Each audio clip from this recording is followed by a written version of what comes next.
necesita como mínimo 6 décadas de estabilidad y de progreso.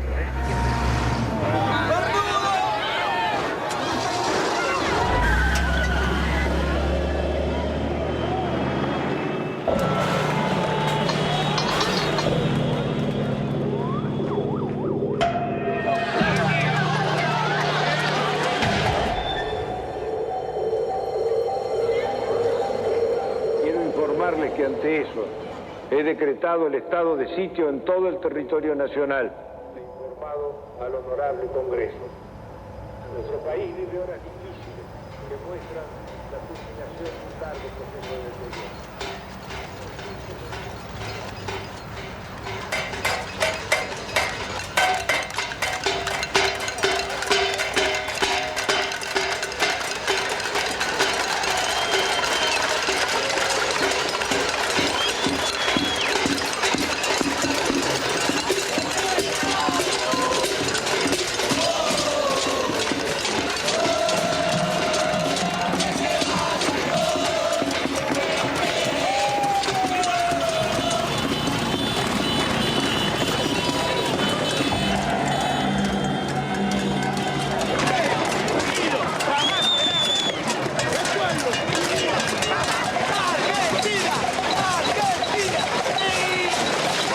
Después de muchos años, cuando el país parecía sumido en la apatía, estalló la insurrección.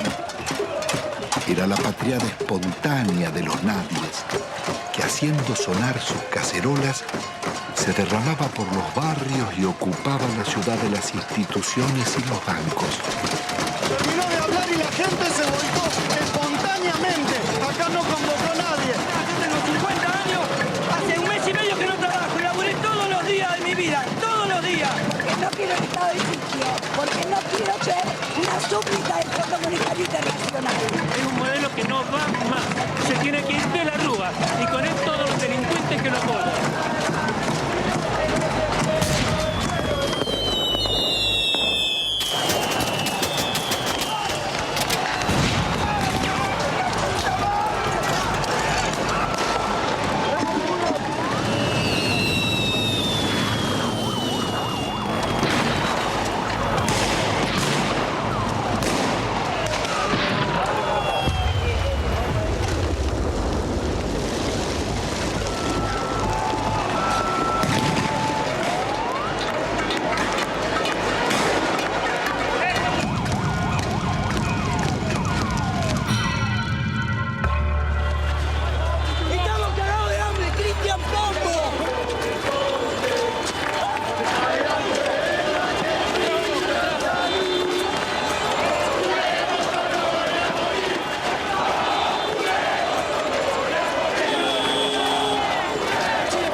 pueblo no se va.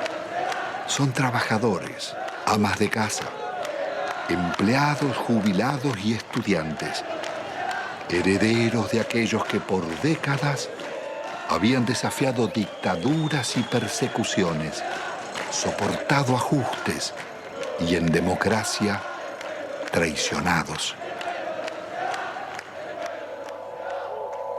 ¿Qué había pasado en la Argentina? ¿Cómo era posible que en una tierra tan rica se sufriera tanta hambre? El país había sido devastado por un nuevo tipo de agresión,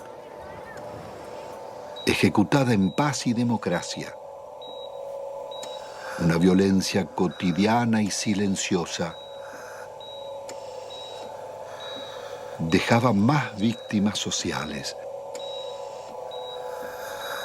más emigrados y muertos que los del terrorismo de Estado y la guerra de Malvinas.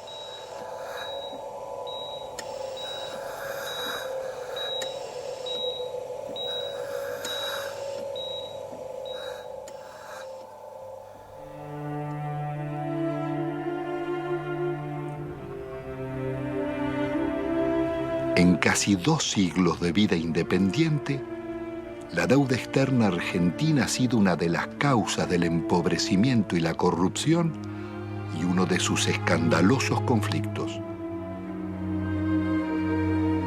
Desde el primer empréstito firmado por Rivadavia en 1824 con la banca inglesa Baring Brothers, la deuda serviría para fortalecer a sus socios argentinos, controlar finanzas y transferir recursos a las metrópolis. Desde entonces, la deuda externa estuvo ligada a los negocios y complicidades de casi todos los gobiernos, desde Mitre y Quintana a Menem y de la Rúa.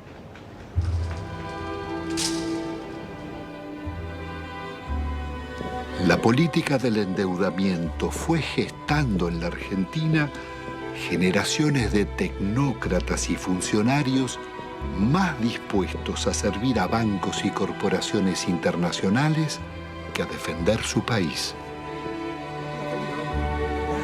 Moldeados en Harvard o Chicago, Oxford o Buenos Aires, sus retratos decoran las galerías oficiales. Allí están colgados desde lobistas del siglo XIX, como Manuel García y Belaustegui, hasta los últimos directores de la banca pública, Pedro Pou, Macarrone y Colombo. Administradores de una deuda que había nacido en los años 70 con la dictadura militar. Hemos dado vuelta una hoja del intervencionismo estatizante y agobiante de la actividad. La deuda contemporánea se inicia en forma ilegítima con la dictadura militar. A pesar de que la justicia demostrara su origen fraudulento, la presión del establishment pudo más. Desde entonces, serviría para condicionar gobiernos y enajenar el patrimonio público. Es todo un símbolo que en el Salón de los Acuerdos luzca una estatuilla de Canning, regalada por el gobierno de Su Majestad en 1857 por el honorable reconocimiento de la deuda.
La alianza entre los bancos extranjeros y las corporaciones será el nuevo poder en la Argentina.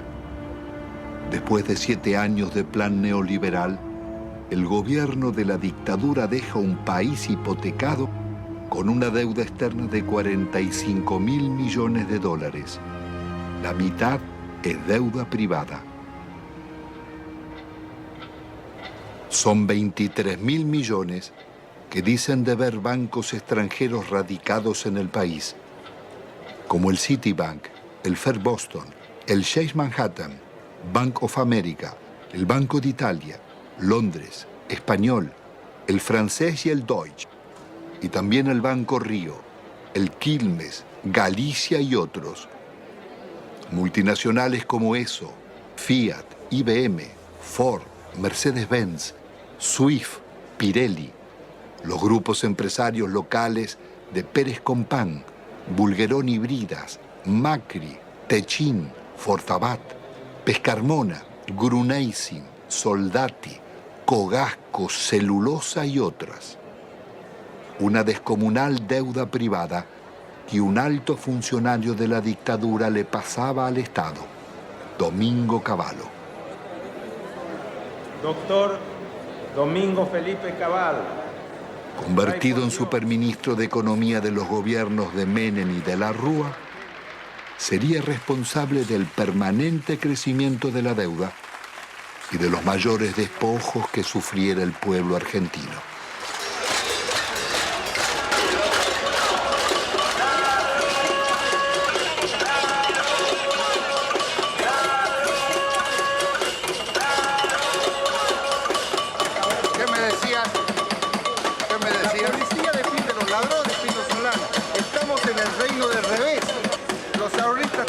Manifestarse pacíficamente en defensa de sus ahorros que han sido confiscados por el banco en complicidad con el gobierno nacional. El Estado debe salvaguardar los derechos de los ciudadanos, no debe robarlos.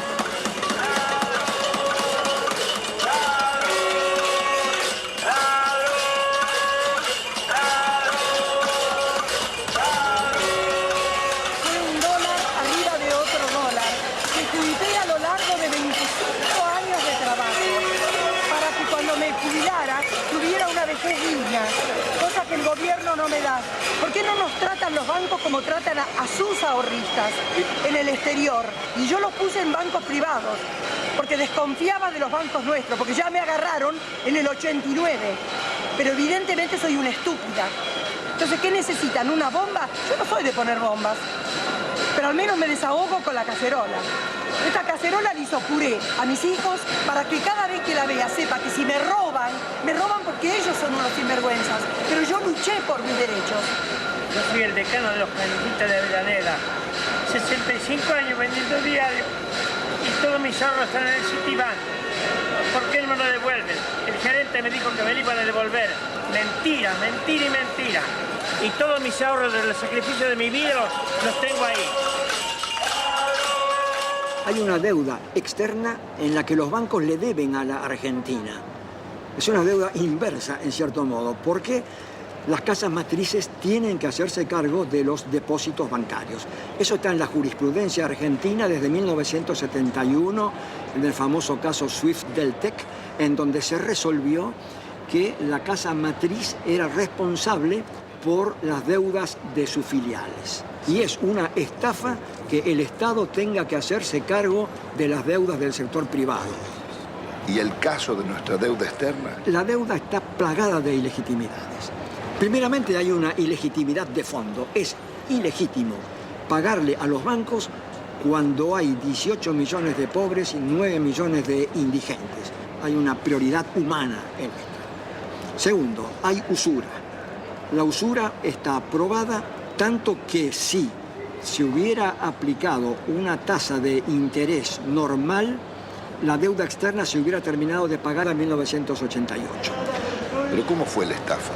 Hubo préstamos de las casas matrices a las filiales, que eran movimientos intracompañía, que esos préstamos eran considerados deuda externa, cuando en realidad eran movimientos dentro de la misma empresa.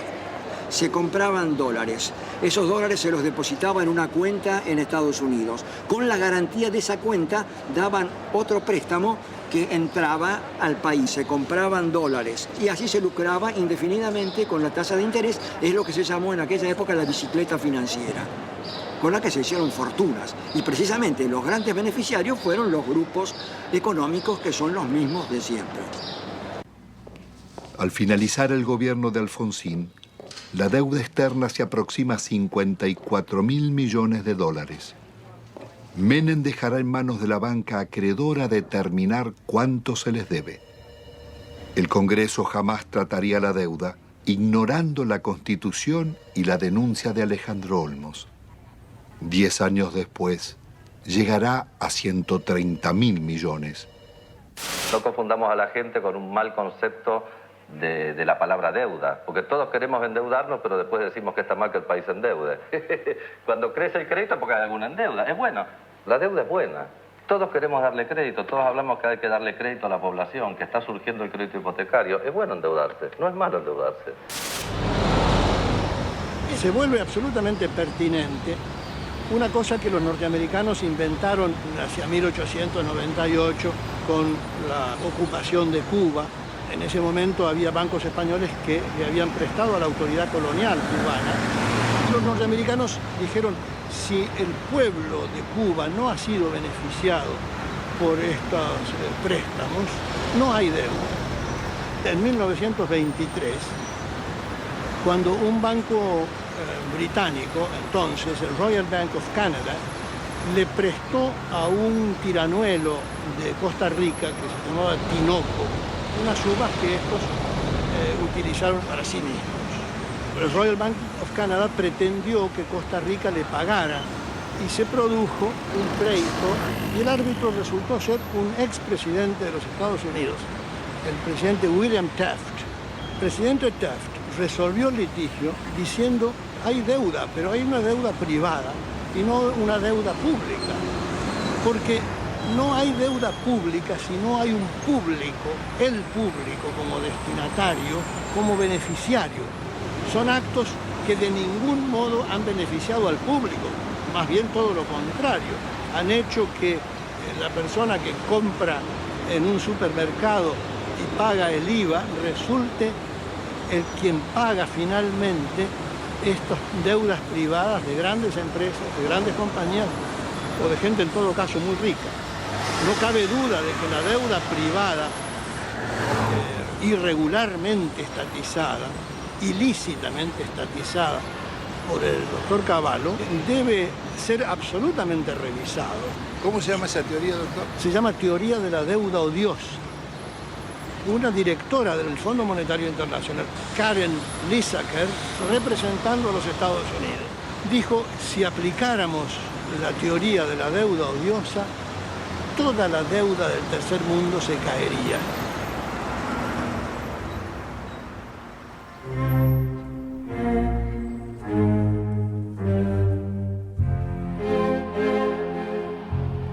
La democracia retorna de la mano del radical Raúl Alfonsín con un discurso socialdemócrata. Promete defender los derechos humanos, dar batalla contra la pobreza y demostrar que con la democracia se estudia, se cura y se come. Al balcón del histórico Cabildo de la ciudad de Buenos Aires, el presidente de la República Argentina. La enorme responsabilidad de asegurar la democracia y el respeto por la dignidad del hombre en la tierra argentina. Hemos dicho que esto significa que el Estado no puede subordinarse a los grupos financieros internacionales, pero que tampoco puede subordinarse a los privilegiados locales. Pero el Estado está en quiebra y es preciso optar. El ministro Grispum propone denunciar la deuda externa y privilegiar el crecimiento. Alfonsín lo considera inviable y cede a la presión del poder. Y esto ha de lograrse a través de un ajuste que va a ser duro y que va a demandar esfuerzos de todos. Esto se llama, compatriotas, economía de guerra. Y es bueno que todos vayamos sacando las conclusiones.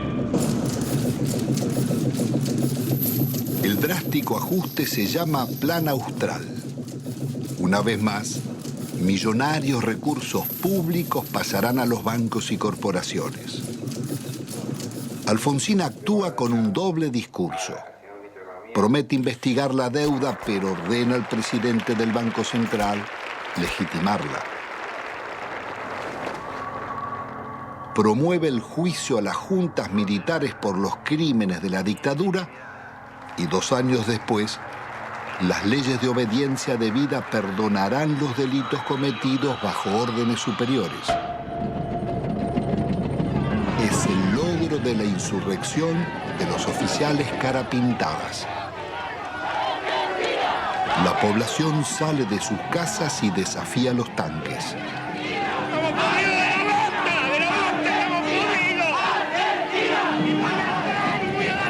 Alfonsín absolverá a los golpistas. Compatriotas, felices Pascuas. Los hombres amotinados han depuesto su actitud. Algunos de ellos, héroes de la guerra de las Malvinas, que tomaron esta posición equivocada. La derrota electoral del radicalismo acelera la crisis. Un golpe del mercado desata la hiperinflación y se producen saqueos en los supermercados. He resuelto resignar el cargo de presidente de la nación argentina con el que el pueblo me honrara desde el 10 de diciembre. Alfonsín debe renunciar 6 meses antes de finalizar su mandato.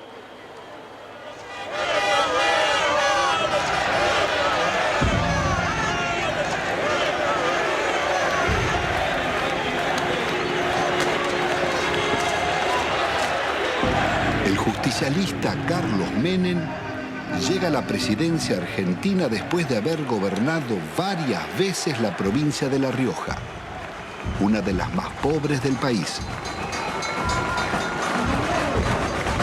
Su meteórico ascenso coincide con la caída del muro de Berlín y las ideas del consenso de Washington. De lenguaje franco y gesto de predicador, Menem promete revolución productiva y salariazo. Luce las patillas del viejo caudillo Facundo Quiroga, el tigre de los llanos.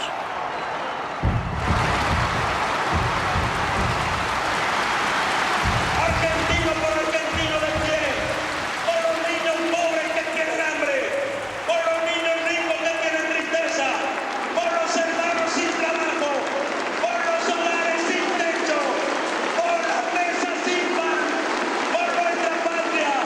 Yo les pido que me sigan, síganme, no los voy a defraudar, no los voy a defraudar, no los voy a defraudar.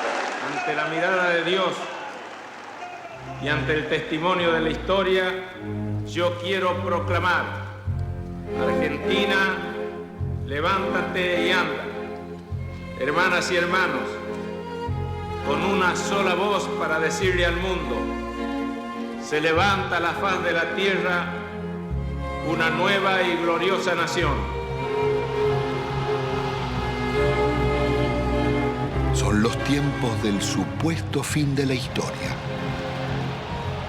El discurso único de la globalización y las democracias neoliberales en América Latina.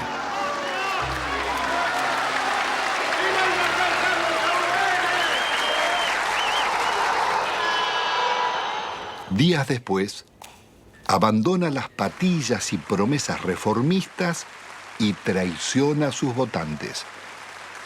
El programa de gobierno será el de la minoría liberal conservadora que lidera el ex golpista Álvaro Alzogaray. Hoy todo cambió y una nueva relación ha comenzado. También una nueva forma de vivir y de pensar. Aunque todos parezcamos los mismos, un cambio decisivo y fundamental se ha instalado entre nosotros. Y es un hecho de justicia histórica que este cambio lo realice un presidente justicialista, cerrando así el ciclo que comenzó hace 40 años. Jamás nadie como Menem había osado llevar la traición como bandera, ni ejecutar con tanto cinismo acciones contra la nación. El travestismo del nuevo jefe va a pulverizar medio siglo de resistencias populares. Impone la ideología de la derrota frente al modelo global. Indulta a los jefes de la dictadura y traiciona a millones de trabajadores que soportaron la represión. Abandona el antiimperialismo popular y la política de no alineamiento de Perón y Evita para establecer relaciones carnales con Estados Unidos. Su programa será el del Banco Mundial y el Fondo Monetario.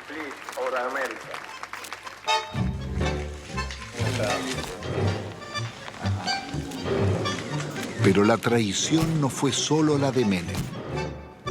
Buena parte de la dirigencia político-sindical tiró por la borda una vida de resistencias. Muchos se sentaron en la mesa del arreglo y optaron por indemnizaciones. Otros se convirtieron en socios del millonario festín de las privatizaciones.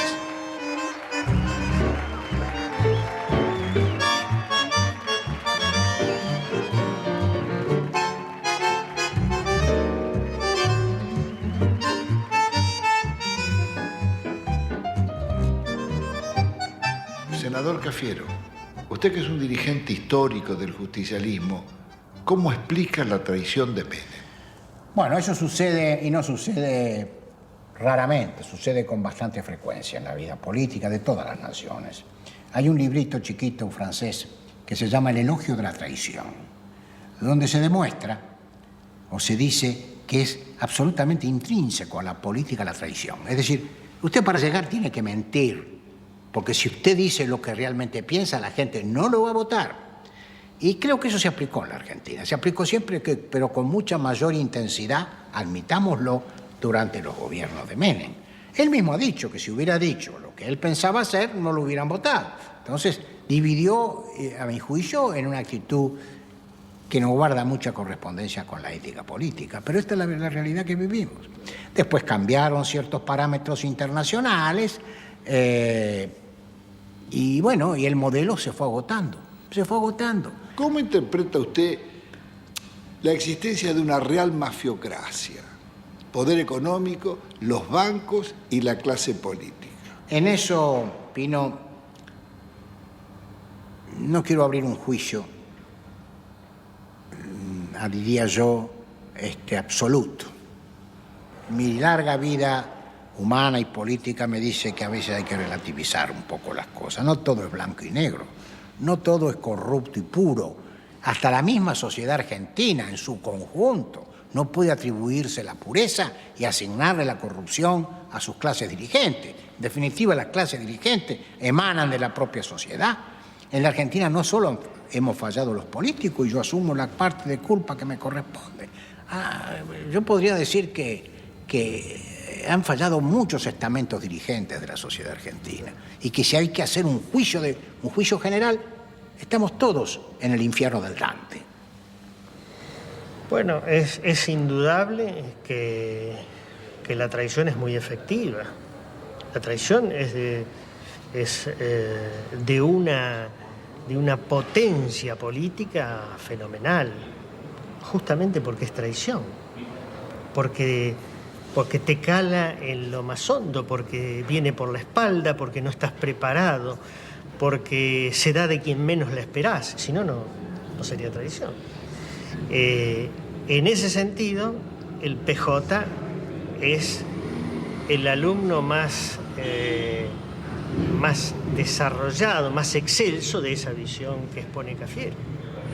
Yo no tengo duda que si a esta sociedad le ofreces a votar San Martín o el Hombre Araña, elige a San Martín. Ahora, si le das a elegir entre el Hombre Araña y el Caballero Rojo, después la solución no se la podemos adjudicar a la sociedad. Entonces, Sociedad con escaso protagonismo. Partido que defeccione de sus ideas históricas y se pone al servicio del enemigo. Movimiento obrero reducido, achicado por la desindustrialización y copado por los traidores. La justicia disciplinada a esas transformaciones que se iban a realizar. La oposición con escaso margen de maniobra. El resultado concreto.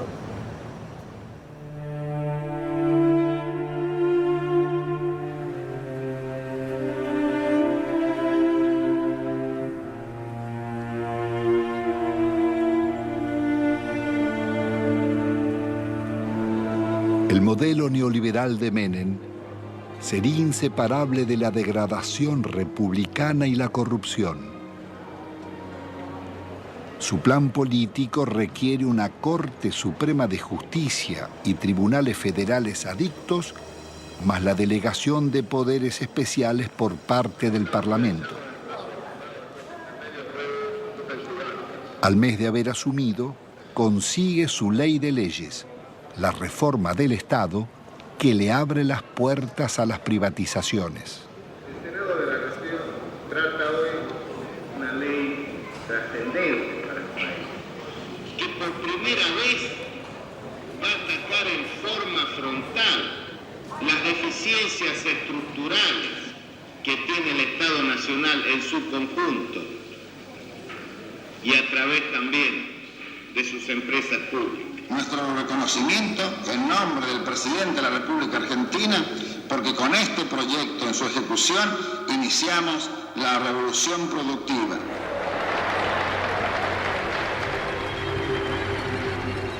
Fue un verdadero ataque a la democracia la forma en que este Parlamento trató las leyes en la era menemista. Le otorgó al Poder Ejecutivo facultades extraordinarias, poderes omnímodos, la suma del poder público. Y las delegaciones le posibilitaban al Poder Ejecutivo privatizar todas las empresas del Estado, sin inventario, sin balance, sin certificar si realmente la explotación de las empresas arrojaban ganancias o arrojaban pérdidas. Significó ni más ni menos que la votación, un verdadero apoyo al saqueo de los bienes del Estado. ¿Y quiénes la votaron? La votaron los justicialistas, la honorable complacencia radical, lo tengo muy presente, al Chacho Jarolaski ordenando a muchos de sus legisladores que se retiraran del recinto para que el justicialismo pudiera aprobar estas leyes. Pocas veces se van a dar tantos factores para que una minoría tome el poder sin tirar una bomba, como lo hicieron, sin disparar un solo tiro. Esto surge claramente en la participación de Álvaro Sogaray en el tema de la ley de reforma del Estado. El instrumento que le está dando el poder a Menem, un poder absoluto, dictatorial, un poder que no tenía Videla, que no tuvo Videla. Se lo estaba diciendo a todos al Sogaray. Le decía a los propios justicialistas que estaban participando de un capítulo extraordinario. Por primera vez iban a tener el poder, no importa si los votos eran del pueblo o votos peronistas, ese poder lo iban a tener los mismos que proscribieron, los mismos que fusilaron, los que masacraron. Eso es lo que estaba diciendo Álvaro Sogaray. ¿Hasta dónde? Es un límite. ¿Qué cosas eran capaces de hacer? Bueno, esto y más. Es más, siguieron haciéndolo. Porque acá hubo denuncias sobre la privatización de YPF. Hubo denuncias. El diputado Luis Adi dijo que en el Senado habían pagado una coima de $8 millones. Después se corrigió en la misma sesión. De los 130 diputados presentes, 114 votaron por la afirmativa. Bien por la negativa, una abstención. No podemos más que felicitarnos de estos diputados que han dado el quórum, que han hecho funcionar la Cámara, pero creo que hoy es un día de júbilo, hoy es un día de festejo para la Argentina, que desde hoy el petróleo pasa a ser de las provincias, YPF pasa a ser una empresa que cotiza en bolsa, que va a tener inversión privada, y el dinero que de esto surja es de los jubilados. Miles de millones de dólares pasan del patrimonio del Estado a los jubilados. Las bellas palabras escondían algunos de los actos más infames que el Parlamento haya cometido. Con sobornos y falsos diputados fueron votadas las privatizaciones de YPF y Gas del Estado, las dos mayores compañías argentinas. no solo el país perdía las empresas que más habían invertido en su industria, sino que los jubilados y trabajadores serían estafados. La oposición no bastó para impedirla. Diputados disidentes del justicialismo formarían el Grupo de los Ocho. Reformar el Estado no es privatizar. En un país en emergencia no se puede empezar despidiendo trabajadores. Otras voces opositoras al despojo de la petrolera fueron amenazadas o agredidas. En mayo del 91, por ratificar ante la justicia las denuncias contra Menem y el remate de YPF, fui víctima de un atentado con 6 tiros en las piernas. La corrupción de Menem es una locura, la privatización de YPF. Es un robo fenomenal lo que está. ¿Cómo no va a haber corrupción si surge de los hechos? Surge de las privatizaciones. ¿Cuáles son los estados patrimoniales de los hombres que votaron esto? Me refiero a los que conducían. Hay que verlos. Uno no ha visto acá pagar, abrir portafolios y pagar dólares. Uno no lo ha visto. Sin embargo, no está desmentido. De modo que cuando existen consultoras, cuando hay tanto dinero para ganar más dinero, cuando hay negocios mientras la sociedad está distraída, mientras existían los hombres que pregonaban las conveniencias de que las empresas del Estado pasaran, o nos olvidamos de Neusta. Y tenían alto rating, no solamente los políticos, En este cambio tenemos que incluirnos también los periodistas, los medios de comunicación. ¿Hasta cuándo vamos a aguantar tantas estupideces? Instrumentos extraordinarios como la televisión y la radio en manos de idiotas para generar pueblos idiotas. ¿Hasta cuándo? El Congreso de la década mafiosa, el que votó las leyes más vergonzosas y antinacionales, tuvo que sesionar rodeado de cordones policiales. Fueron tantos los atropellos contra el pueblo que todas las semanas se oyeron sus reclamos.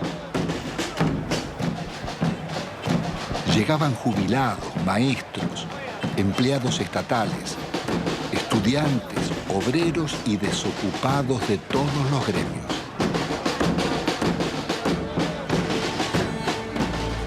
Comenzaron los tiempos oscuros en que el presupuesto nacional se aprobaba en Washington antes que en el Congreso. Y el ministro Dromi llamaba a la resignación porque el país estaba de rodillas.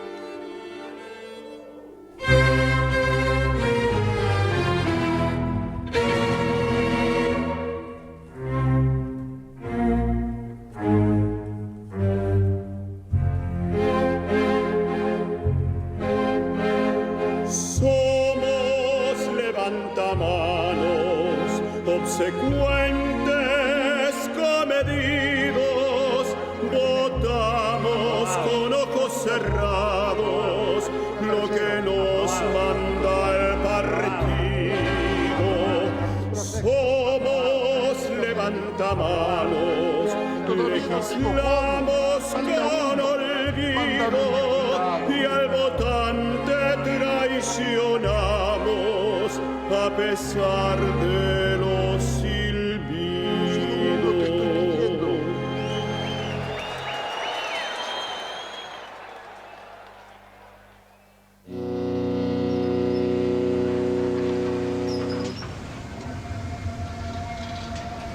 El instrumento concebido para consolidar el modelo es el plan de convertibilidad.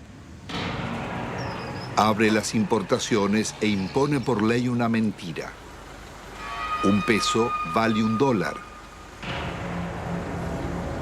Logra detener la inflación, pero deja indefensa la industria nacional. De producir el 95% de lo que consumíamos y exportar máquinas, tornos, trenes y electrodomésticos, pasamos a importar telas, carnes, lácteos, frutas o pastas.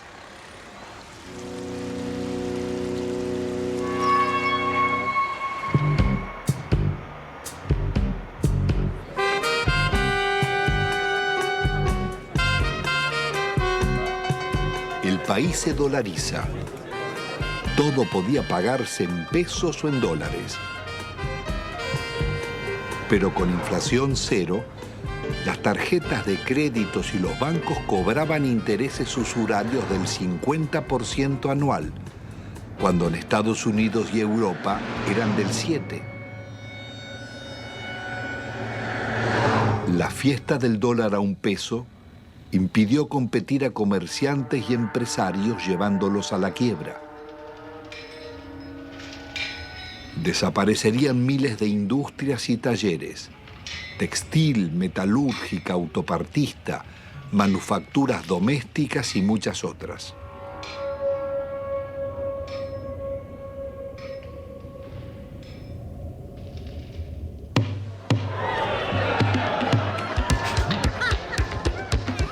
Fueron los años farandulescos de la exhibición de fortunas mal habidas. Tenemos que tratar de no robar por lo menos 2 años. Es lícito la coima, es lícito apropiarse de lo ajeno. Si alguien tiene que meter la mano en la lata, la ponga despacito, chiquitito, que no se vea. La vida se privatiza y se amuralla. Nace el país de los custodios y los countries, el de los ricos y famosos. ¿Usted es peronista? Siempre fui, siempre fui. El pizza con champán.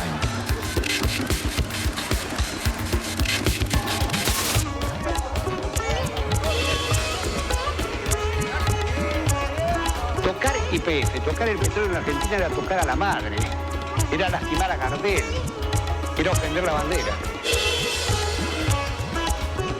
El petróleo bajo la tierra no le sirve a nadie, a ninguno. Esto pasa cuando no usas la camisa. Y yo creo que todos tenemos derecho a una cuota de frivolidad de cuando en cuando. De gran seductor que usted tiene, ¿si le molesta un poco? No, todo lo contrario, me ayuda.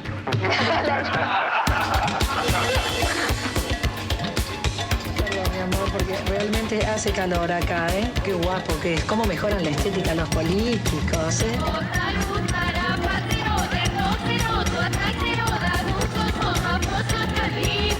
Estoy apasionado por este modelo económico, que es mentira que produzca más pobre, que lo fabrique. Hace muchos años que vivimos acá y siempre esperamos promesas de los políticos, que más o menos los que todos conocemos acá, los encargados de la zona, nunca, pero nunca hicieron nada por nosotros. Acá nosotros, los vecinos que han tomado la iniciativa de cortar la ruta, por lo menos los encargados tomen conciencia de la realidad que nosotros vivimos. Los chicos no pueden ir al colegio. Cuando hay un enfermo al fondo, no puede salir porque no puede entrar la ambulancia, no puede andar un coche. Nosotros queremos vivir dignamente, como merecemos. Somos gente pobre, somos gente humilde. Nosotros no queremos comprar ilusiones. Que nos vengan a nosotros con un asadito, con una ropita, con una botita para los chicos. Y nosotros queríamos que ese rollo se entube. Había todo el dinero, todo lo necesario, pero el dinero que hicieron se lo llevaron ellos. Nos robaron. Si ponemos a hablar de robar, ellos fueron los artífices, digamos, los que enseñaron al pueblo a robar. Ya no pasamos a ser solamente la maestra que antes enseñaba, sino para ser el contenedor social en la escuela.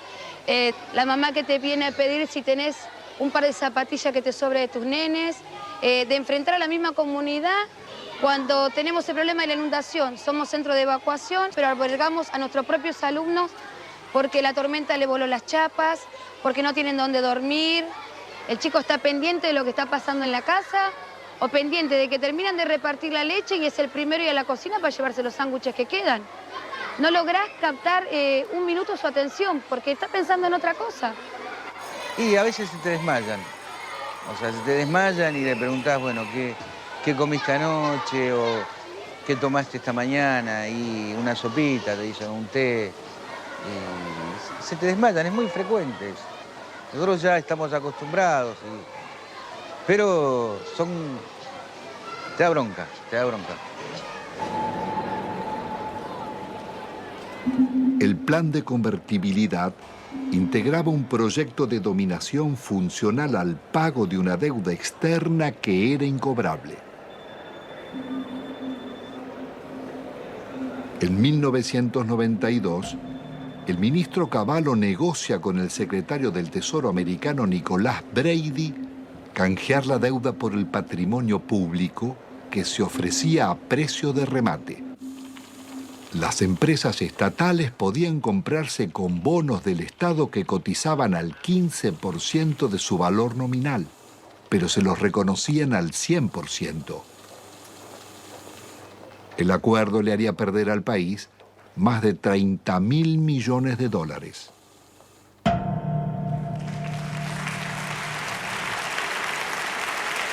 El gobierno de la Nación Argentina cumplimenta esta noche 7 cabalísticas privatizaciones, 7 sectores estratégicos del quehacer nacional.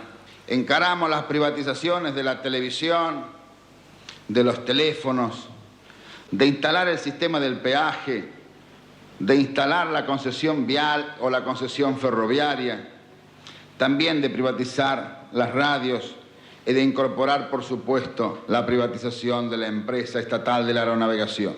Nosotros hemos ideado un decálogo que dentro de unos días se conocerá, que es el decálogo menemista de la reforma del Estado. El mandamiento 1 son palabras de Menem, él no lo conoce aún. El mandamiento 1 está extraído de sus muchos discursos, dice así: nada de lo que deba ser estatal permanecerá en manos del Estado.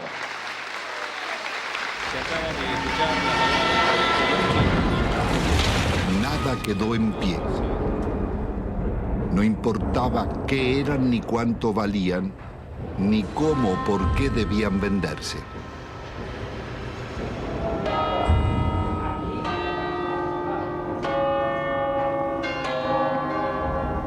Más allá de los siglos y los métodos, las concesiones de bienes del Estado serían continuidad de las viejas explotaciones coloniales. Antes fue el oro y la plata de Potosí. Hoy las ganancias del petróleo, el agua o las comunicaciones. Las compañías extranjeras hicieron en nuestro país lo que no les hubieran permitido hacer en los suyos. En términos de incumplimiento de las obras de inversión, se les perdonaba. Si no lo hacían o si no se aumentaban las tarifas, como se hizo en la Panamericana, para que el usuario le financie la inversión. No se les exigió capital propio. A mayor riesgo, mayor ganancia. En la Argentina, a nulo riesgo empresario, ganancias descomunales. Duplicó o triplicó en dólares la tarifa. Apenas 26, o sea, el 13% de ese total, se llevaron casi el 60% de estas utilidades. Telecom en la Argentina, una utilidad media en todo el periodo del 15%, Telefónica del 16%. Las 10 operadoras internacionales más importantes del mundo, entre las cuales están Telefónica y Telecom, rentabilidad promedio 5,4. Estas mismas empresas, que acá son tan rentables, son públicas en sus países de origen. Las empresas argentinas se vendieron sin deudas. El Estado se hizo cargo de 150.000 despidos exigidos por los concesionarios. Las principales inversiones vinieron de España y Francia. Entel se vendió por la quinta parte de su valor a Telefónica y Telecom. La endeudaron por 6.000 millones de dólares. Aerolíneas Argentinas daba beneficios y tenía 37 aviones. Fueron hipotecados por Iberia para comprarla. Aerolíneas terminó vaciada. La empresa de agua fue tomada por un consorcio europeo liderado por las compañías Suez y Vivendi. La endeudaron en 8 veces su capital. Obtuvieron rentas excepcionales y no realizaron las obras convenidas. 800.000 personas quedaron sin agua potable y 1 millón sin cloacas.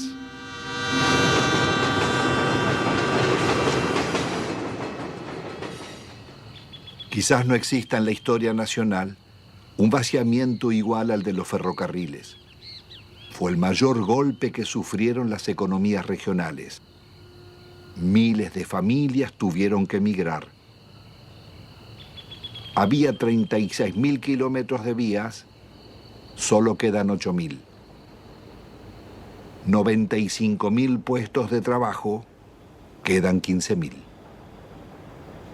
Después de una década, el Estado paga más subsidios que antes y debe al Banco Mundial $700 millones prestados para pagar despidos, más otros 700 millones de intereses por haber suprimido 80.000 puestos de trabajo.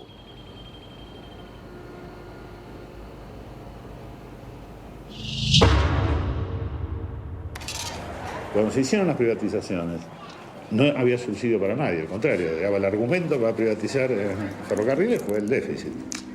Hoy están subsidiados hidrovías, los ferrocarriles, los concesionarios viales. La magnitud de subsidio recibido por las rutas nacionales fueron 1.100 millones de dólares. Y dejaron de pagar 980 millones de dólares de canon. O sea, se robaron 2.000 millones de dólares. Deben pagar un canon por el uso económico de un bien público nuestro como sociedad. Ninguno pagó el canon. ¿Quién nos pagó? Ninguno. Ni los concesionarios viales, ni el Correo, ni Aunequian. Sistemáticamente la seguridad jurídica en Argentina fue unilateral. Es para las empresas. Pues, siempre que renegociaron en contra de los usuarios y consumidores. ¿Cuál es la razón para que siga funcionando semejante impunidad? La política. Y los negocios políticos y los acuerdos políticos. Las privatizaciones se hicieron a la medida de las corporaciones. La patria contratista financió todas las campañas electorales, todos los gobiernos, todos los golpes de Estado y realizaron todas las obras públicas.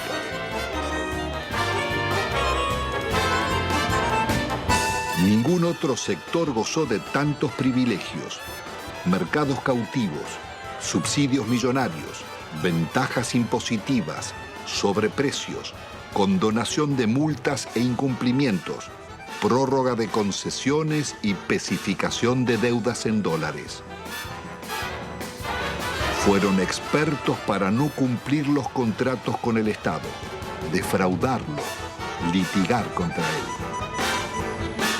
Estos son Sogma y Sideco de Macri, Bridas de Bulgeroni, Loma Negra de Fortabat, Pecom de Pérez Compán, Techín de Roca, Benito Rollo, Pescarmona y otras.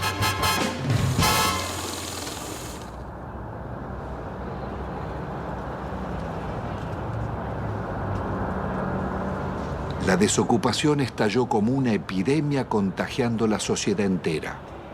Cientos de colas de desocupados se multiplicaron por todo el país. El desempleo pasaría del 11 a más del 20% y otro tanto de subempleo. ¿Cuál es la situación de los trabajadores? Han perdido buena parte de su salario, han perdido protección social, han perdido casi todo el derecho al despido, han perdido casi la protección contra los accidentes y las enfermedades. Más de la mitad de los trabajadores están en negro teniendo en cuenta estas condiciones. Se ha llegado prácticamente a la desprotección más absoluta propia de los países más atrasados de la Tierra. Hay terror a resistir, hay terror al despido, hay terror a que mañana no tenga ninguna posibilidad de tener algo. Por eso se admite la rebaja salarial, por eso se admite el empeoramiento de las condiciones de trabajo, por eso se admite trabajar en condiciones de insalubridad. Se admite todo porque hoy perder el trabajo significa la nada, significa engrosar el ejército de mendigos, el ejército de aquellos que están fuera del sistema. Es terrible porque la situación lleva a depresiones. En el país latinoamericano que tuvo los más avanzados derechos sociales, decenas de miles de necesitados acuden a la iglesia de San Cayetano, patrono del trabajo, pidiendo ayuda. Gracias al Señor nuestro Dios. Es justo y...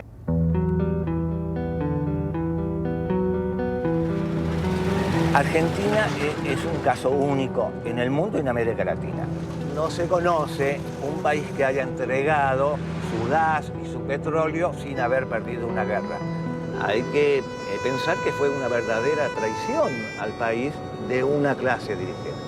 México, Brasil y Venezuela no privatizaron en absoluto su petróleo. Félix, ¿por qué fue una salvajada la venta de YPF? Fue una salvajada por el papel que tenía YPF dentro del país y en el concierto de las petroleras del mundo. Uno tiene que recordar que cuando Mosconi constituyó la primera empresa estatal del mundo, YPF, se tomó el concepto de que el petróleo es un bien estratégico y la venta de los combustibles un servicio público de interés nacional. Cuando subía el precio internacional, YPF mantenía bajos precios en función de sus costos y no del precio internacional. Yacimientos Petrolíferos Fiscales fue creada en 1923 bajo la dirección del general Mosconi. En 1907 se había descubierto crudo en la Patagonia. A pesar de sus detractores, la industria petrolera pudo desarrollarse sin depender del capital externo, siendo un modelo para América Latina. Fue tan exitosa su expansión que recaudaba tanto como la provincia de Buenos Aires y detectó reservas por $200.000 millones. Fue una salvajada por la cantidad de ilícitos que cometieron para privatizarla. Si se aplicara la ley de hidrocarburos, la mayor parte de las concesiones caen. Argentina podría reconstruir rápidamente una petrolera estatal. Si aplicaran hoy con decisión política la ley de hidrocarburos. Las áreas estratégicas donde más habíamos invertido las concedieron por 25 años por lo que esos pozos producían en 9 meses. El remate fue tan grosero que Menem mismo se llevó las acciones a Nueva York para venderlas. A 19 pesos una acción que costaba 38 y 350 millones de acciones por 19 pesos tenés la estafa del país. Fue tan grande la estafa que se contrató a la empresa McKinley para que rebajara las reservas argentinas y al año siguiente se subieran al mismo nivel que se tenía anteriormente. Vendieron un área con una reserva, supongamos, 100, y la reserva del área tenía una reserva de 140. El monopolio de las 4 empresas nos ha castigado con las tarifas más caras del mundo y paga regalías de las más bajas del mundo. ¿Pero y quién controla los pozos? Sacan lo que quieren. Sí, y hacen simple declaración jurada. ¿Cómo? Por simple declaración jurada nos dicen, nos informan a los argentinos lo que extrajeron. El valor de las reservas y de lo que está bajo tierra y el valor de las instalaciones se lo regalaron. No hubo que montar nada. Estaba el área con los muchachos adentro, con los equipos adentro, y estaban los caminos donde se colocaba el petróleo iba a tal caño, iba a tal otro caño. Toda la que está era la excelente infraestructura que habían tenido las empresas del Estado, especialmente YPF. Si acá no se construyó nada porque las empresas del Estado, tan castigadas, trabajaban con un horizonte de planeamiento para los próximos 20 años, cosa que se olvidó. Están disfrutando de eso. Si están viviendo del crédito que le dejaron las empresas del Estado en cuanto significa bienes de infraestructura, petroleros y gasíferos. Esta es la realidad de la Argentina.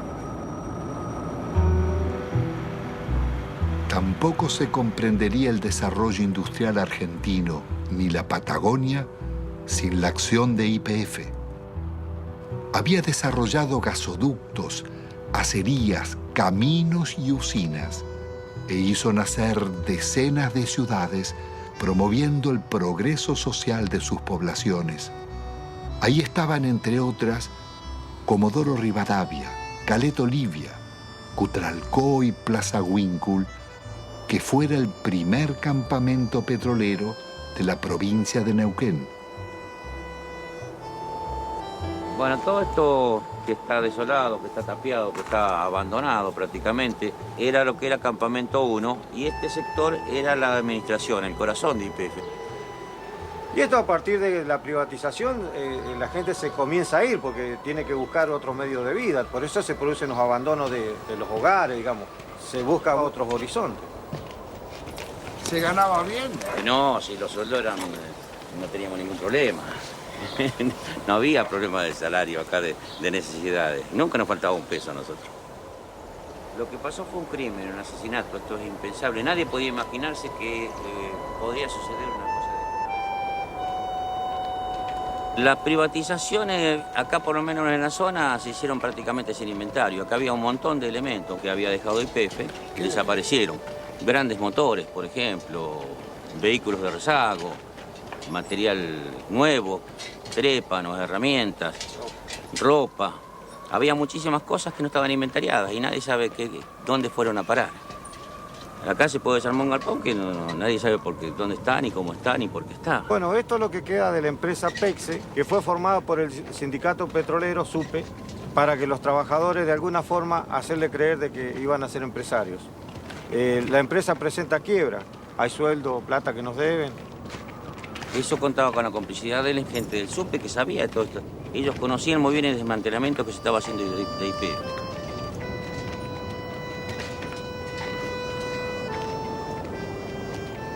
Si la gente agarraba 40, 50 mil dólares y aunque lo echaran de la empresa y le hacían por ahí hacer un curso de repostero, de computadora, de cualquier cosa, durante un año donde le estaban pagando. Entonces la gente por ahí aceptó la privatización y aceptó el despido, sin pelear. Porque claro, tenía la plata en el bolsillo. Lo que pasa es que esa plata después se la fue gastando. Se compraron vehículos, se ampliaron casas, se pusieron kioscos, negocios.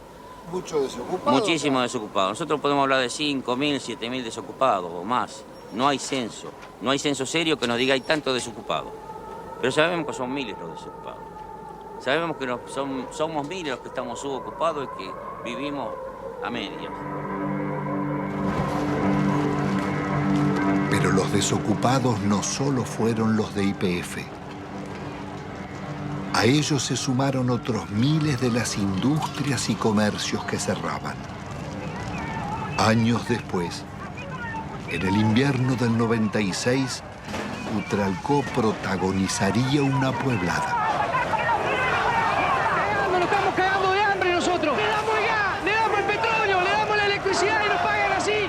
Agotados sus reclamos por trabajo, miles de desocupados se instalaron en la carretera nacional durante días y noches, soportando 10 grados bajo cero y resistiendo las cargas de la gendarmería.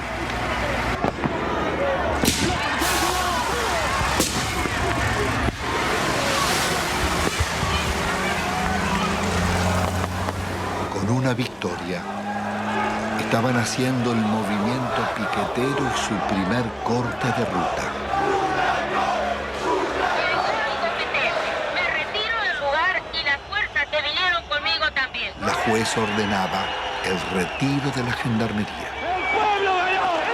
¡El pueblo!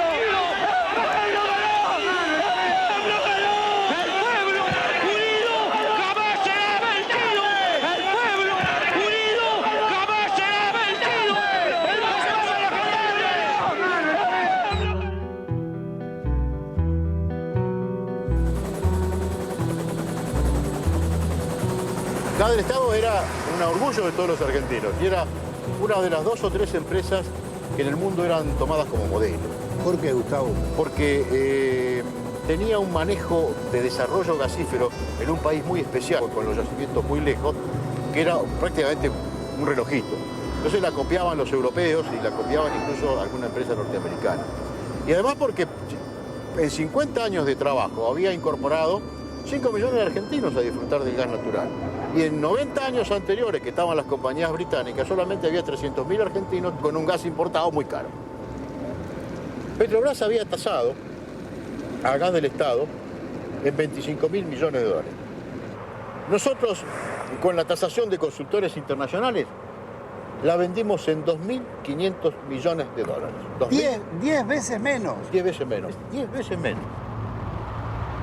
La acción depredadora de Repsol en la región fue tan grande que la comunidad mapuche llevó sus denuncias a los organismos internacionales. Bueno, acá nos encontramos en el lugar donde un integrante de la comunidad construyó su vivienda y que bueno, no la pudo habitar porque cuando hizo el pozo de agua para sacar agua se encontró que no tenía agua, no había agua pura, sino que lo que encontró fue gasolina.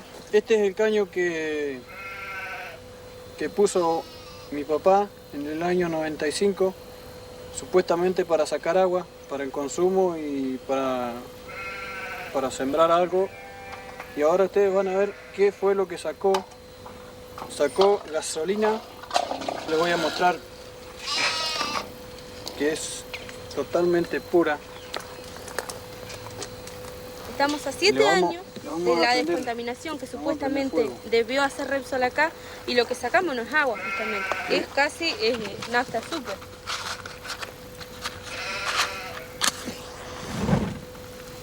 Ahí está. Esto no solamente acaba en 55 hectáreas, sino está toda la napa contaminada del agua.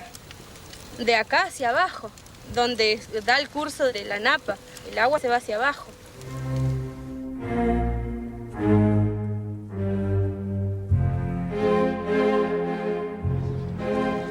Carlos Menem pacta con Alfonsín su reelección a cambio de una reforma constitucional donde se incluyen nuevos estatutos y un tercer senador por la minoría que favorece al radicalismo.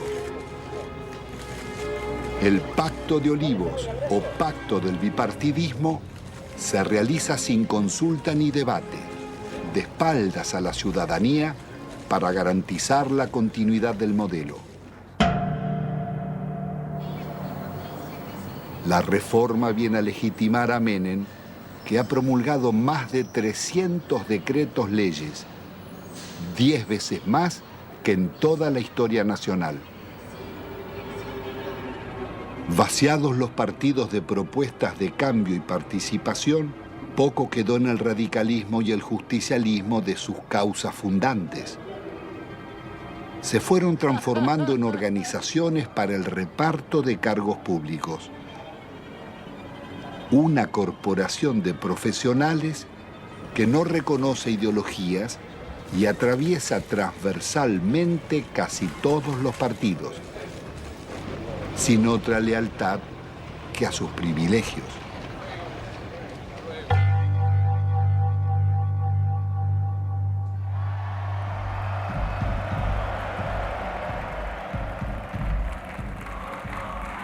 De la otrora poderosa Confederación General del Trabajo, solo queda el eco de antiguas multitudes.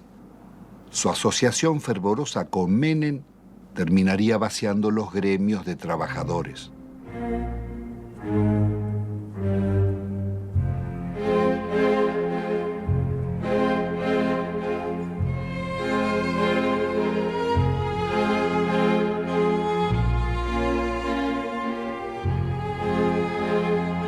Entre besos y abrazos, los gordos de la patria sindical negociaron a los trabajadores e hicieron fortunas personales.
La sociedad argentina le reprocha haber sido parte imprescindible de un pacto mafioso de impunidad que se consolidó en nuestro país en la década del 90. Se le reprocha haber admitido, haber legitimado el remate de las empresas públicas al mejor postor y de una forma realmente a precio vil. Se le reprocha el despojo de los derechos de los jubilados, el despojo de los derechos de los trabajadores, haber justamente brindado impunidad a los políticos que han delinquido en la función pública. En las últimas décadas, Ninguno de los altos funcionarios que delinquieron contra el Estado fue condenado.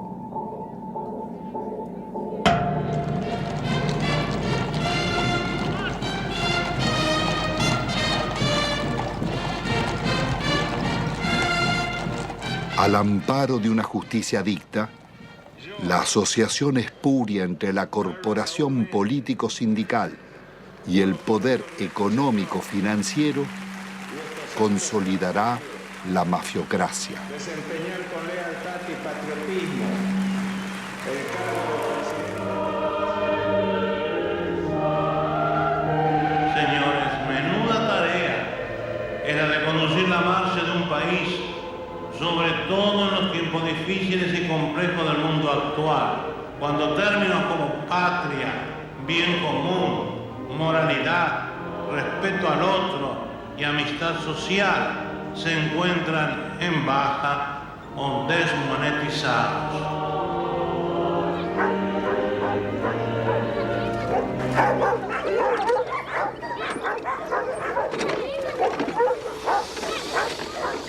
¿Qué va a comer? Tengo 7 chicos, no tengo trabajo, no tengo no tengo ni mercadería, nada, no tengo colchón, no tengo colcha. En la indigencia total estamos aquí. No se puede estar acá.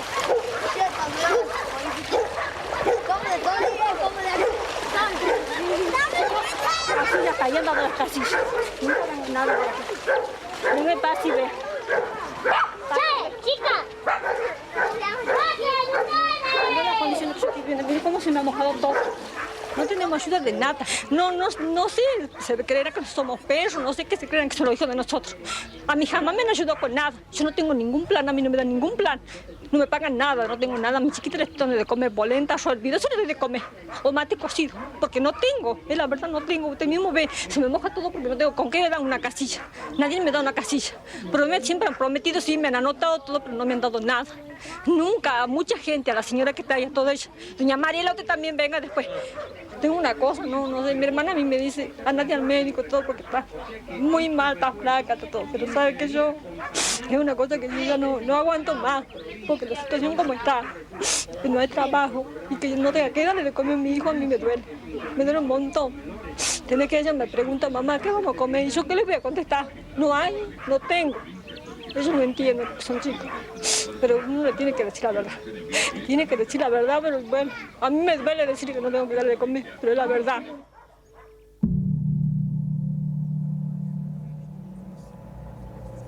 La mafiocracia une empresarios con políticos y magistrados, traficantes con funcionarios, sindicalistas y comunicadores. Fueron tan hondas las complicidades como hipócrita su accionar. Sí, yo presidí la comisión de lavado de dinero que mostró de qué manera todo el dinero negro proveniente de narcotráfico, corrupción y evasión era sacado de Argentina. Iba por empresas máscaras, básicamente constituidas en Uruguay, por eso el sistema uruguayo era de alguna manera el brazo ejecutor de la salida, de ahí una banca de corresponsalía en Estados Unidos o en Suiza. Sí, nosotros investigamos al Citibank, investigamos al Credit Suisse, al Dresdner Bank, al JP Morgan. Es decir, ellos tenían en Argentina el centro de sus operaciones sucias, a través del Citibank, el Banco República y el Federal Bank de Moneta. Llegó a manejar el 60% de los medios de comunicación social de la Argentina. Además, de los medios de comunicación, por ejemplo, canales por cable, Telefe, Azul Televisión, Radio Continental, Editorial Atlántida, torneos de competencias y distintos canales por cable del interior, Cablevisión, además de ser el controlante del paquete accionario de Telefónica de Argentina. Así que no solamente eran los medios de comunicación, sino las telecomunicaciones en Argentina. Obviamente con una fuerte llegada al poder político y sobre todo a la Suprema Corte. Recordemos el famoso fallo de la Suprema Corte para habilitar el rebalanceo de tarifas telefónicas que benefició a Telecom y a Telefónica de la competencia internacional. Y que sospechosamente en esta investigación que realizamos en Estados Unidos, uno de los miembros de la Corte, el primo hermano del abogado de Moneta, terminó con un depósito de $800.000 hecho en el Citibank de Nueva York. ¿En cuánto se calcula el vaciamiento o el giro por las comisiones de las privatizaciones? Entre 5.000 y 10.000 millones de dólares. ¿Y quiénes son los responsables? Hay 3 personajes centrales, Cavallo, Menem y Cohen. Es decir, en el periodo de los últimos 10 años. Y un banco lavador, el Banco General de Negocios. Ahora, también detectamos nosotros coimas pagadas al gobierno de Alfonsín, básicamente al Banco Central de la República Argentina, por parte del BCCI, un banco lavador de narcotráfico que después financió el 80% de la campaña de Menem. Queda clara la complicidad entre la clase política, el narcotráfico y finalmente la política también de exacción. El saqueo de fondos públicos a través de retornos y sobreprecios fue norma en las contrataciones del Estado. Se calcula que más de un 20% de la inversión pública se diluyó en comisiones. El ministro Manzano, aludiendo al presidente, diría: robo para la corona.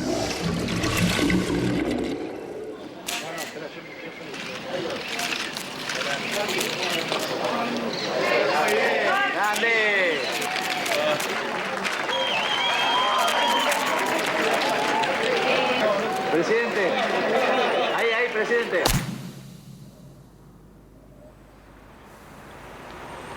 Uno de los mayores focos de corrupción fue el PAMI, Obra Social de los Jubilados. La oscura trama delictiva de contrataciones con empresas pertenecientes a funcionarios sobrevivió varios gobiernos.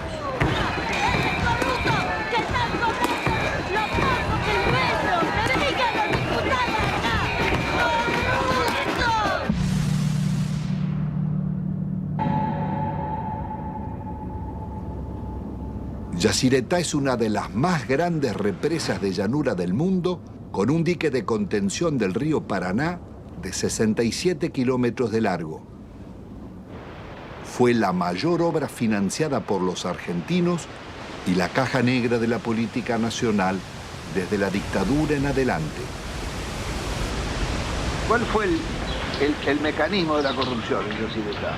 Bueno, fue sobrevaluar siempre los valores de las obras, alargar los plazos de obra, llevar la obra hacia adelante como hoy estamos sin poder terminarla y generando costos, porque estamos hablando de 13.000 millones, pero todavía no sabemos cuándo la vamos a terminar. 5 veces más costaba. 5 veces. Le doy un ejemplo concreto. La reprogramación 85, evaluada en 30 millones de dólares, que fue informada durante varios años al Banco Mundial y al Banco Interamericano de Desarrollo. Ese valor terminó firmándose en el año 89 en 180 millones de dólares. Muchos lo firmaron, algunos no la firmamos y así quedamos fuera del trabajo de Yacyretá en la consultora. ¿Entre esos usted? Entre ellos. ¿Y quién estaba era un frente a la señor consultora? Carretoni, fue el que manejó toda la campaña de Alfonsín en su momento y de Angelos en el otro. Convencional constituyente también Convencional en el 94. constituyente en el 94. El señor Carretoni, que era el dueño de la consultora libre del Grupo Argentino. Suegro del director general de la constructora. ¿De quién? Repítemelo. El señor Carretoni, suegro del ingeniero Rizzo. Es decir, que el jefe de la consultora que debía controlar costos, terminación, calidad técnica de las obras era el suegro del constructor. Exactamente, eso.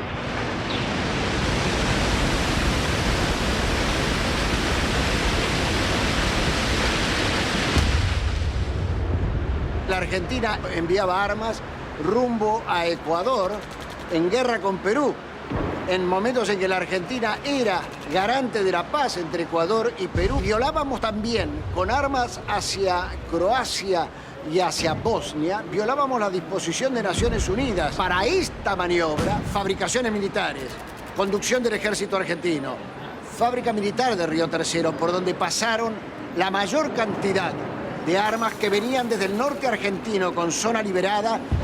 ¿Qué se hizo? Se voló la fábrica militar de Río Tercero con 7 muertos argentinos. Después de marzo del 95, era menester hacer desaparecer todos los rastros, entre ellos los documentos, los inventarios y todas las huellas que podían demostrar de que aquello no fue una casualidad, sino fue una clara intencionalidad al servicio del encubrimiento. ¿Quiénes componían esa banda para la asociación ilícita? Califican como jefe de la asociación ilícita a un expresidente de la República, Carlos Saúl Menem. La lista no es aquí terminante, ¿no? Hay muchos más, pero hay también algunas circunstancias como estas. Los suicidios, muertes accidentales. Se cae un helicóptero enfrente al hipódromo argentino en el campo de polo, donde muere uno de los hombres claves. Se suicida con mano invertida el capitán Estrada, hombre que ha formado parte de las bandas del terror en los tiempos horrorosos en la República Argentina. En este cuadro, lo que hoy falta investigar es dónde está la plata que se robaron. Carlos Menem, su cuñado Emir Yoma, Cavallo y otros involucrados en la causa del contrabando de armas serían arrestados. Pero la Corte Suprema los dejaría en libertad. El delito impregnó la dirigencia en todos sus niveles. Ministros, jueces y altos funcionarios fueron llevados a la justicia por causas de corrupción, como los justicialistas Alberto Coan, Gerardo Sofovich, Juan Carlos Alderete, Matilde Menéndez, María Julia Alzogaray, Carlos Grosso, Claudia Bello, Triaca, Dadone, Grisanti, Amira y Emir Yoma, Vico y Espadone, los funcionarios radicales Del Conte, Mazorín y muchos otros, y los candidatos presidenciales Angelós y Masachesi. Me pongo al frente de lo que hace a combatir la corrupción. Las anteriores amenazas se referían a una causa por exportaciones de oro, donde se generaron aparentemente créditos fiscales ficticios. Si no querés que te arruinemos en el trabajo y la vida, deja de romper las pelotas, me corta en el brazo. Durante los años de Menem, las mafias se desarrollaron bajo la complacencia del gobierno y seguirían actuando después. Su accionar dejó decenas de secuestros extorsivos, asesinatos, robo de vehículos, muertes dudosas o por gatillo fácil, falsos accidentes y suicidios nunca esclarecidos.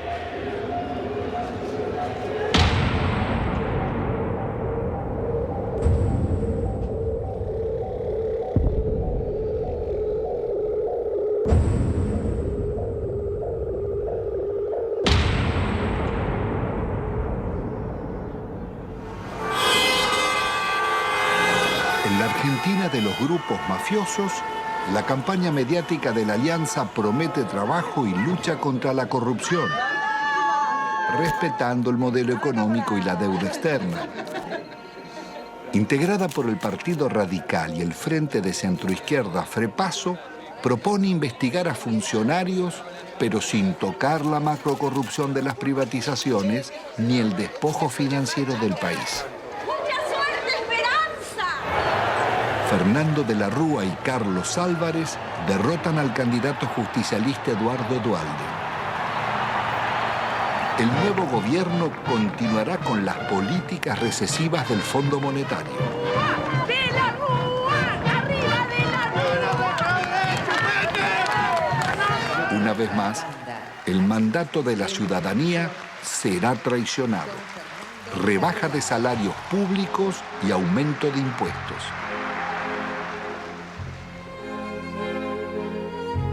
De la Rúa viaja a España llevando la prórroga de la concesión del yacimiento de gas más rico del país, Loma de la Lata, para la petrolera Repsol. Una riqueza de 50.000 millones de dólares que es entregada, violando la ley, por solo 300 millones. El gobierno soborna al Senado para votar la ley de flexibilización laboral. El vicepresidente Álvarez no cuestiona la ley, sino el soborno, y pide investigar. Presento mi renuncia indeclinable al cargo de vicepresidente de la Nación, para no perjudicar al presidente ni alterar la vida institucional. Álvarez abandona a sus votantes y promueve el regreso de Cavallo.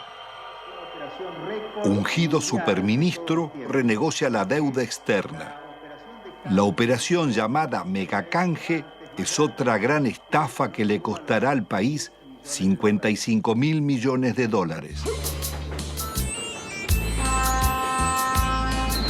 El milagro argentino terminó en una catástrofe social. Los planes de Cavallo liquidaron a la clase media, hicieron más ricos a los ricos y más pobres a los pobres. El 60% de la renta quedaba en manos del 10% más rico.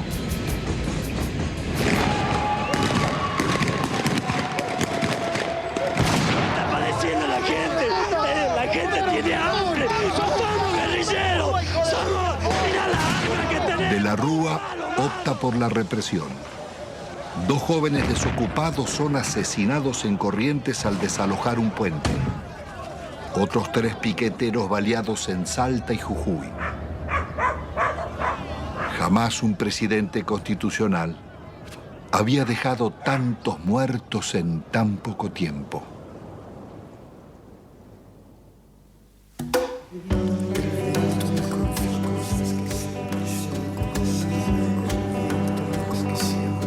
El viento me confió cosas que siempre llevo conmigo. Me dijo que recordaba un barrilete y 3 niños. Que el sauce estaba muy débil, que en realidad él no quiso. Que fue uno de esos días que todo es un estropicio. Iba cargado de culpa y seguía confesando. En su lomo de distancia no cabalgaba ni un pájaro. Era un fantasma ese viento, un alma en pena penando, y en ese telar de angustias tejió sus babas el diablo. Aquí se pudo prever con exactitud qué iba a pasar luego de cada ajuste económico que existía en el país. Los famosos ajustes, estos desde la época de Alfonsín, de Menem y demás, cada ajuste significaba la irrupción en el hospital de una cantidad enorme de desnutridos, de niños desnutridos y de sus familias. Entonces era como decirse uno a otro, mira, esperemos, todos 3 meses hay que preparar cama. Venía una cantidad impresionante de chicos desnutridos. Hasta que nos hartamos y en el año 82 salimos a la calle e hicimos un gran movimiento que salió en todos los diarios y que interesó a todo el país. Pero la política siguió, la política del ajuste. Cada ajuste era una puñalada en el corazón para un médico que venía aquí porque sabía que después de ese ajuste, 3, 4, 5, 6 meses más, los chicos que nacían en ese periodo no iban a comer. Entonces íbamos a tener esta cantidad de chicos y de ahí nació este documento que nosotros hicimos hace poco que dice, otros toman las decisiones, nosotros lo vemos morir. Pero resulta que cuando nosotros empezamos a leer, traducíamos bibliografía del inglés. Entonces nosotros veíamos cómo se solucionaba, cómo le arreglábamos los líquidos, cómo le arreglábamos las sales, cómo le arreglábamos las proteínas. Y después ya, viendo que cada vez era más y que nos sobrepasaba, empezamos a leer otras cosas. Hasta llegamos a leer un libro argentino, Juan P. Garrahan, no sé si le suena. Dice, la desnutrición no es una enfermedad socioeconómica y cultural que se soluciona poniendo a trabajar a todos los factores de la nación. No dice que le vamos a dar alimento, que le vamos a todos los factores de la nación. Y ahí explotó todo, ahí ya nos dimos cuenta. ¿Y qué hacemos nosotros con el desnutrido mandándolo a la casa? ¿Qué hace la nación? Claro, le damos un enfoque cientificista. Claro. Pero este último año fue una explosión atómica. Nosotros teníamos 18% de chicos desnutridos en el hospital, pasó a prácticamente el 80% de chicos desnutridos en el hospital.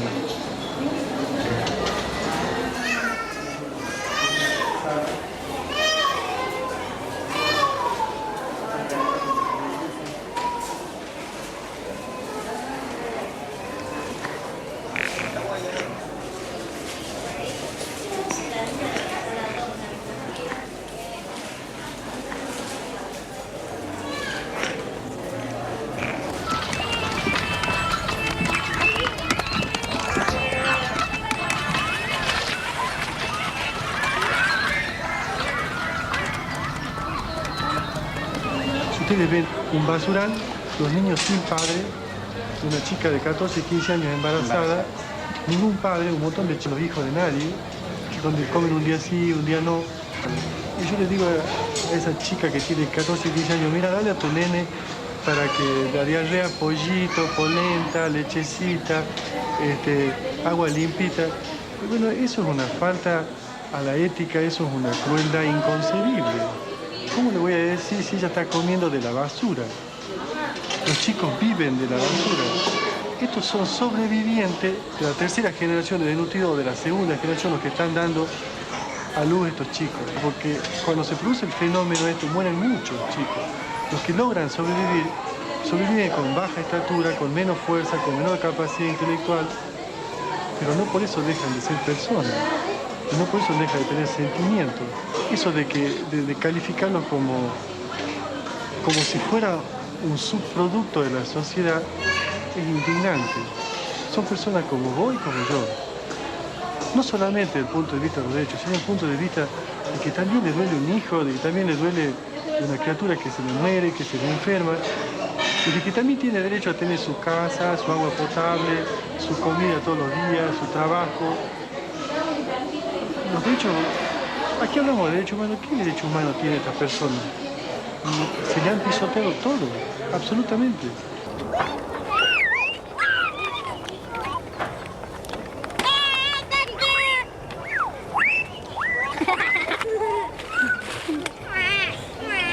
La idea que yo percibo es de que algún sector de la sociedad se está queriendo deshacer de estas personas. Molestan a ese sector de la sociedad. ¿Y cuál es ese sector de la sociedad? Está identificado, el que se llevó todo. 90% de indigentes, 10% que lo tienen todo. No sé qué modelo, esto no es un modelo, esto es una cosa que yo tengo 54 años y es siempre lo mismo. La historia es ajustemos. El que vino no sabía ajustar y sigamos ajustando. Y se cagan todos. Y los chicos se los va corriendo como de la mesa y caen abajo y no comen nada. Lo que no se quiere ver del país, que es la gente que nace, vive y muere sin documentos, sin estar registrada, la otra Argentina, la oculta, con los que están incluidos y los excluidos. Porque con los excluidos ya no nos interesa ni rescatarlo, que no se reproduzcan, ponerle glue, esterilizarlo, sacarlo de circulación. Todavía nadie se animó a decir no mostrarlo.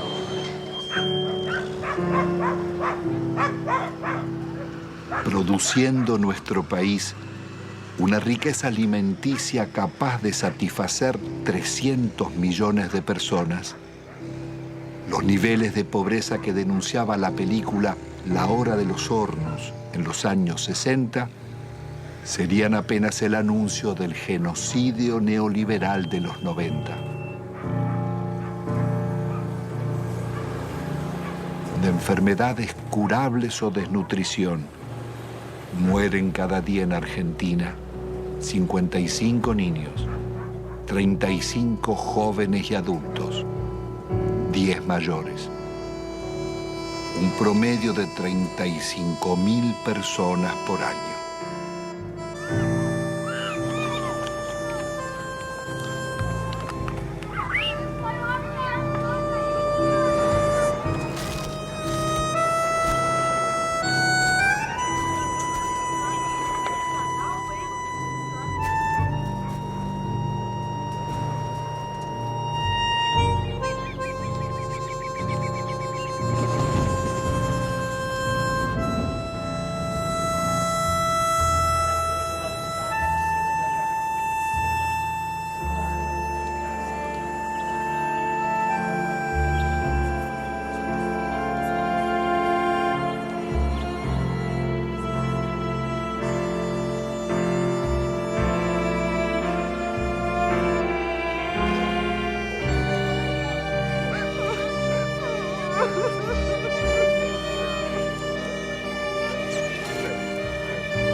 El país era presentado al mundo como el modelo a seguir.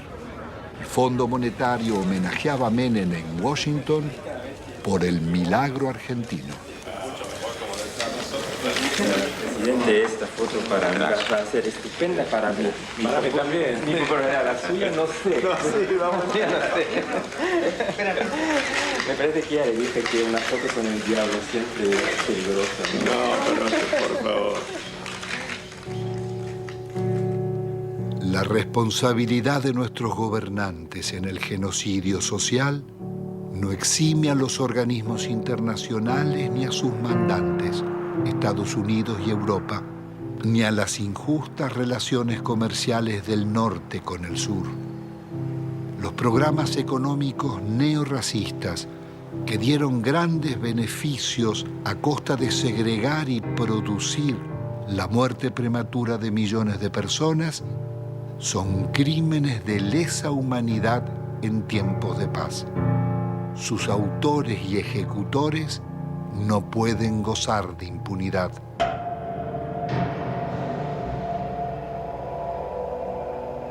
Después de un cuarto de siglo, el balance económico es devastador.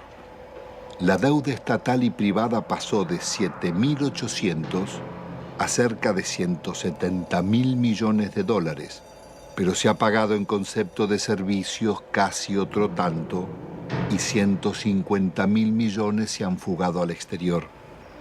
Argentina ha perdido otros 150.000 millones por los subsidios agrícolas en Europa y Estados Unidos. Desde 1999, el crecimiento será cero y el país marcha hacia la devaluación y la cesación de pagos.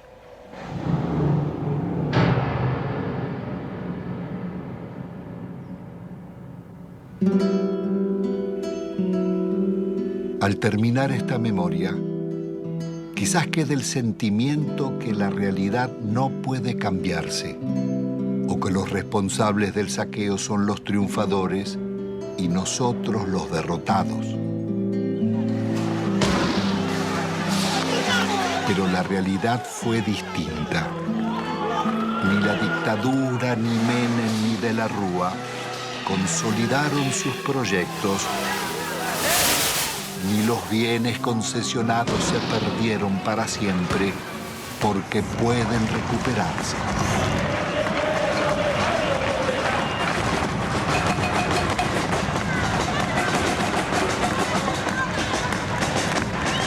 El modelo neoliberal terminó en una hecatombe. Sus responsables no pudieron vender todo lo que deseaban, ni los mayores bancos públicos, ni los grandes astilleros Río Santiago, ni las usinas termonucleares, ni Yacyretá, Salto Grande o EPEC.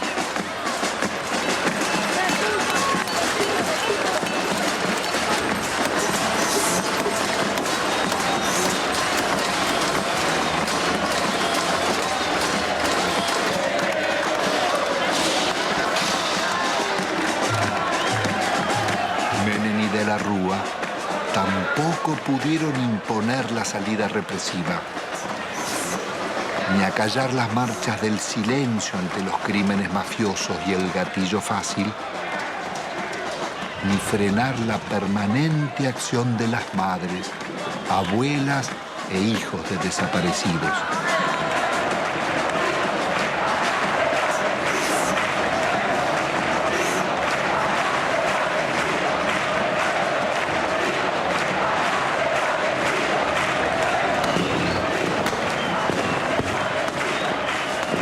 Se los impidió otra historia, la de miles de luchas y movilizaciones de resistencia del movimiento social desarrollado durante la década. Organizaciones territoriales, piqueteros, comedores y asambleas barriales, ocupaciones de tierras y asentamientos, la Gran Marcha Federal y cientos de otras marchas y paros nacionales. El CTA, las fábricas recuperadas por los trabajadores, las continuas protestas de jubilados, las mujeres rurales en lucha, estudiantes, ahorristas, comerciantes y artistas culminaron en esa pueblada espontánea de diciembre que, como el 17 de octubre o el Cordobazo, cambiarían la historia argentina.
Señores, no me dedico a cerrar el hocico, pero tampoco vocifero los miedos que por ahí andan como roedores. Ellos no fueron